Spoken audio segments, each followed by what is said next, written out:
વાતો મને તમને કેદી નહીં ગમે. મેઘાણીના કાવ્યો અને ગંગા સતી પાનબાઈના ભજન મને તમને કેદી નહીં ગમે. જેથી ગંગાજળમાંથી દુર્ગંધ આવશે, સોનાને જેથી કાટ લાગશે, હાવજ જેથી ખડ ખાહે તેદી નહીં ગમે સાહેબ. ત્યાં સુધી ગમવાની છે આ સોનું છે, આને કાટ લાગે નહીં. આ ગંગાજળ છે, આમાંથી દુર્ગંધ આવે નહીં. આ તો હાવજ જેવું છે, કોઈની ખડ ન ખાય સાહેબ. એવી આ વાતો છે. અને 20 જણા ચોરેથી ઉતર્યા. આખું ગામ મોઢવાડે મેનનું છે. હાલો બાપુ અમારે ઘેરે. આ તો બારોટ ખાટી દરબાર એટલે ચતુર્વરણ કે બારોટોના ચારણોના ઉતારા હોય એને ઘેરે ઉતરું. જોયું આને ડાપણ જોયું તમે? આ 20 જણાનું એમ કહો કે આને ઘેરી જાવ તો આને ખોટું લાગશે, આને ઘેરી જાવ તો આને ખોટું લાગે, એટલે રસ્તો કાઢ્યો. ચારણના બારોટના ઉતારા જેને ઘેરે હોય ને ત્યાં ઉતરવું છે, રાત રોકાવાનું છે. લગામ મૂકી દીધી 20 જણાએ કે તો મૂળું મોઢા ત્યાં ઉતરે. બારગામ ગયા છે, 4-5 દીથિયા દેખાતા નથી. પણ જો એનો છોકરો ઉભો 12-13 વર્ષનો સાહેબ, રામલો નામ એનું, કે રામલા મહેમાન આવ્યા. 12-13 વર્ષનો તોલો લાગતો, પણ પીઠ લાગતો હતો. લગામ પકડી ઘેરે આવીને એટલું કીધું, માં એ માં. બાકી બેન મેરાની બારા નીકળી. હા બેટા મહેમાન આવ્યા. શું આ સૌરાષ્ટ્રનો રોટલો હશે, કલ્પના તો કરો સાહેબ. કાઠિયાવાડમાં કોક દી ભૂલો પડે ભગવાન, થાને મારો મહેમાન તને સ્વર્ગ ભૂલાવું. સાંભળા કાઠિયાવાડમાં શું કામ? મધ્યપ્રદેશ, બંગાળ, બિહારમાં ભૂલો પડે ખટારા ધક્કા પરવે છે. કાઠિયાવાડમાં એટલા માટે મોહન થાય છે મહેમાન. અમગર એક જ વાર તો જવને રાતી જુવાર તને સ્નેહે જમાડું. સાંભળા એકવાર આવ બાપ, અમારી ઝૂંપડી આવી જા મુરલીધર. હે મોહન, અમારી ઝૂંપડી આવી જા મારા બાપ.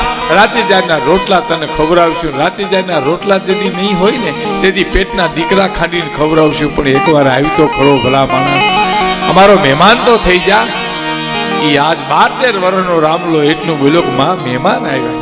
બાકી બેન મેરાની બારા નીકળી. ઢોલિયો ઢાળ્યો, ગાડલું પાથર્યું, રજાઈ પાથરી. પધારો બાપા, તમારો ભાઈ બારગામ ગયા પણ કઈ ઘરે હારે નથી લઈ ગયા. બેહો. લાપસીના આંધળ મૂકી દીધા બાઈ માકીબેન મેરાણી. અને થાળી થાળી જેવા રોટલા ખડી અને મા દીકરાને જમાડે એમ કાઠી દરબારને કીધું, બાપુ હાલો જમવા. ગાડલી નાખી, થાળી પીધી. અને શું એ બાઈ આગ્રહ કરે છે સાહેબ. આ ઉર્મી નવરત્નામાં ઘણા વર્ષ પહેલા વાર્તા આવેલી છે, બનેલી હકીકત તમને કહું છું કે અમારે કવિઓ આવે, બારોટો આવે એટલે એમ કે ચારણો ને એમ કે અમારા કાઠિયાવાડમાં દૂધ બહુ ખાય, અમને ભાવે. બાપુ દૂધ તો લેજો. એ આગ્રહ કરી કરી દૂધ લાપસીમાં ઘી પી રહ્યા છે. અને આળગા વાળો દરબાર મનમાં પોરહાય છે. વાહ મૂળું મોઢા, વાહ બાપ તારું આંગણું તારા ઘરવાળાએ ઉજળું પડ્યું. મારા મોટો નથી સાહેબ, મોટો તો ઘરવાળા તે રોટલાથી મોટો થાય માણસ. વાહ બાપ તારું ઉજળું ઘર કર્યું. અને થાકી ગયેલા, આખા માર્ગે થાકી ગયેલા.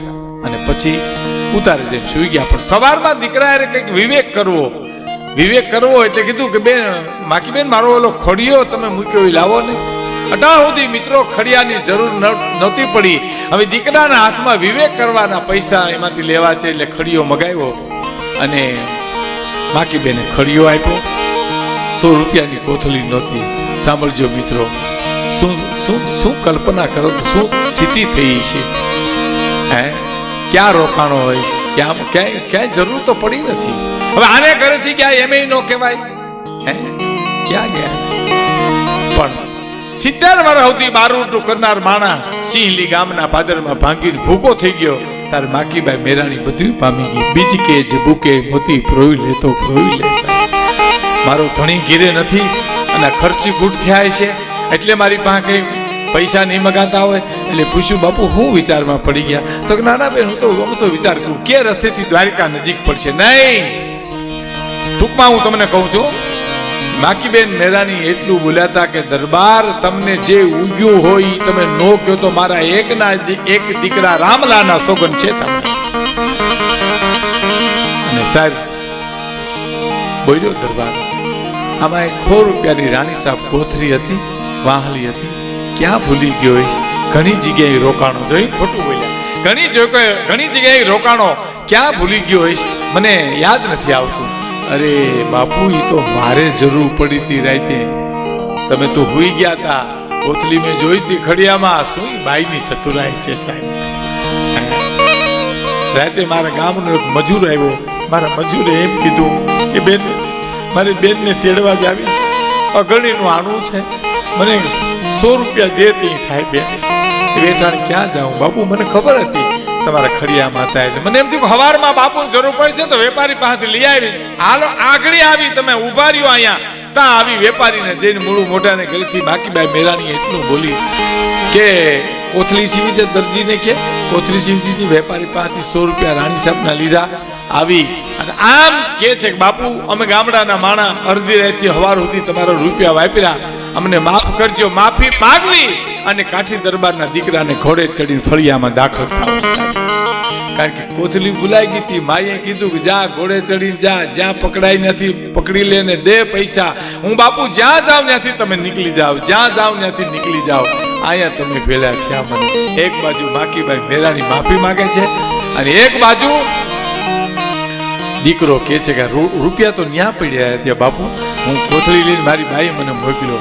હવે આલગાવાલા દરબારને વિચાર આવે, માકી બેન, મહાભારતમાં એવું આવે છે બેન કે દ્રૌપદીની ભગવાન કૃષ્ણની રાખી, એવું મહાભારતમાં મેં સાંભળ્યું છે. પણ મને એમ આજ લાગે છે કે ધારે તો દ્રૌપદી કૃષ્ણની આબરૂ રાખી શકે એવું આજ મને સિંહલી ગામમાં લાગે છે બેન. અને દીકરો બોલ્યો કે બાપુ 100 રૂપિયા વધારે મૂક્યા મારી માઈએ. એ 100 રૂપિયા વધારાના કાપડામાં દીધા. બેન, હું તારો ભાઈ, તને કાપડામાં દઉં. ઇતિહાસ એમ કહે છે કે હમણાં સુધી, હજી સુધી વાક્યાના કાઠી દરબારો અહીં સિંહલીમાં એ પરિવારને હજી મામેરા કરે છે. વખતે પ્રસંગે આવીને સાહેબ એટલે કે છે પ્રાણ જે છે, વાર્તામાં જ્યાં પ્રાણ છે, ગીતમાં જે પ્રાણ છે. હે તુરી તુરી ડાબલીમાં ઘોડના ગાડાને સંતાડતો ચોર ભાયો. તુરી તુરી ડાબલીમાં ઘોડના ગાડાને સંતાડતો ચોર ભાયો. આવું ગળપણ તું ક્યાંથી આવ્યો? આંબે ઉતર નવ વાળ્યો છે વટમાં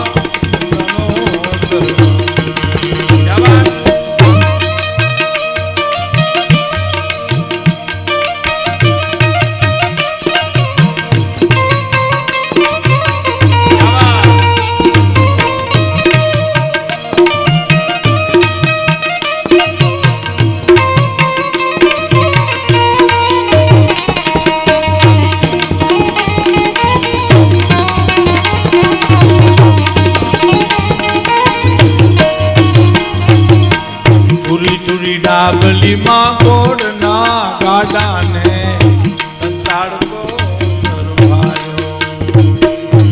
આંબાની કેરી તમે ખાવ તો તુરી લાગે, પણ એને વાવી દો તો એમાંથી આંબો ઉગે ને. તો તુરી તુરી ડાબલીમાં ઘોડના ગાડાને સંતાડતો ચોર ભાડ્યો.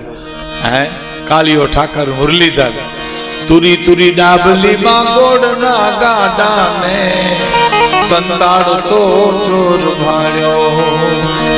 તો પછી આવું ગળપણ તું એ ક્યાંથી લાવ્યો? તો આંબે ઉતર નવ વાળ્યો છે વટમાં સુનતણો સરવાળો. બધેથી શિવના સરવાળા આવતા હોય તો જવાબ હશે કે નહીં ક્યાંય?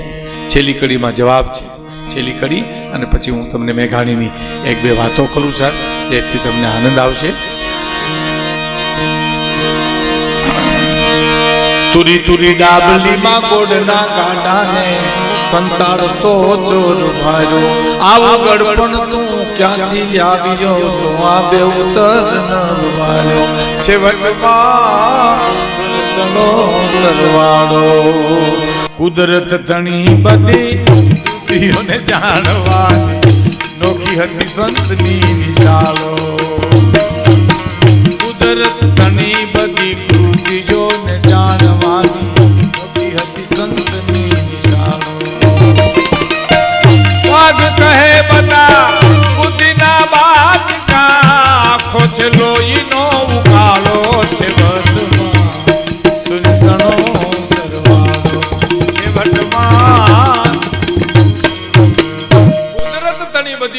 ને જાણવાની નોખી હતી સંતની નિશાળો. દાંતની કિંમત ક્યારે મને ને તમને સમજાય? ચોકઠા આવે પછી ખબર પડે કેવા દાંત હતા આપણે કિંમતી.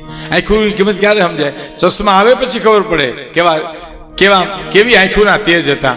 હું એક ભાઈને ઘીરે બેહવા ગયો ને તો 3 જોડી ચશ્મા પડ્યા હતા. એટલે મેં 3 જોડી ચશ્મા એટલે મોટા ભાઈના, તમારા ને બાપુજીના, ત્રણેય મારા. મને કી 3 જોડી કેવી રીતે? મને કે તમને સમજાવું, 1 જોડી દૂર જોવાની છે તો મેં કીધું મારે છે, બીજી મને કે નજીક વાંચવાની, એ મેં કીધું મારે જ. પણ આ 3જી જોડી ઓલે બેન ગોતવાની, હમણાં લીધી 3જી જોડી. ઓલા બે ખોવાઈ જાય તો એને ગોતવાની, આ 3જી જોડી લડી જ લેવું જ મારાને. બોલો, એક હોટલમાં જમવા ગયા ને, એક માજી બેઠા હતા જમવાને, વડીલ બેઠા હતા ને એ માજી જમવાનું બાપાએ જમી લીધા પછી શરૂ કર્યું. પછી એક જુવાન ગયો કે માં તમે મારા બાપુજી જીવ્યા એમ હવે અમે નહીં જીવીએ, કારણ કે પતિવ્રતા ધર્મ તો જો અમારા બાપાએ જમી લીધું પછી તો જમવાની શરૂઆત કરી, આવા દાંપત્ય જીવન હવે નહીં રહે. તો એ મારીએ કીધું એવું કાંઈ નથી, બે વચ્ચે દાંતનું ચોકઠું એક છે. એ જમી લે પછી મારો વારો આવે, હું જમી લઉં પછી એનો વારો આવે. બોલો, તો ખબર પડી કે આ તો દાંતનું ચોકઠાની આવે. દાંત પડી ગયા પછી ચોકઠા આવે પછી ખબર પડે હું દાંતની કિંમત છે. અને પૂરા શરીરની કિંમત તો ક્યારે ખબર પડે? જ્યારે ઘટપણ આવે ત્યારે ખબર પડે સાહેબ. હે, જો હું અને તમે રોજ આ અરીસામાં જોઈએ છીએ, પણ આપણે કોઈને યાદ છે કેટલામી તારીખે ઘટપણ બેઠું? કે ભાઈ 14મી સપ્ટેમ્બરે ઘટપણ બેઠું. મને બેહી જાય પણ ખબર ન પડે કઈ બેહી ગયું. અને પછી કવિને લખવું પડ્યું હે કે ઘટપણ ઘોડે ચડીને જીરે આના રે ઘટપણ ઘોડે ચડીને જીરે આના રે ઘટપણ.